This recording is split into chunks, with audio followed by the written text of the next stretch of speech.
Magandang araw mga online kapitbahay, ginataang saging na saba naman ang ating recipe ngayon. Pagkatapos kong mabalatan ang saba, ayan hiniwa-hiwa ko na ng pahaba at pagkatapos ilagay ko na sa kaserola. Nang mailagay ko na lahat, isinunod ko namang ilagay ang ating gata. Maglalagay din ako ng asukal. Kulay brown ang ginamit kong asukal. Pwede rin naman kayong gumamit ng asukal na puti. Pagkatapos, haluin muna natin para matunaw ang asukal.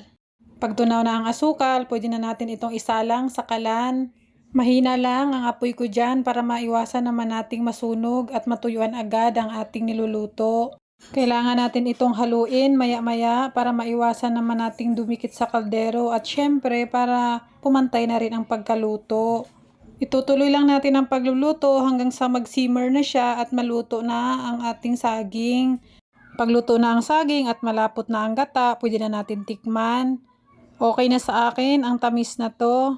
Alam nyo ba na ito din ang lagi niluluto ng nanay ko nung maliliit pa kami, kaya maraming salamat, Mother!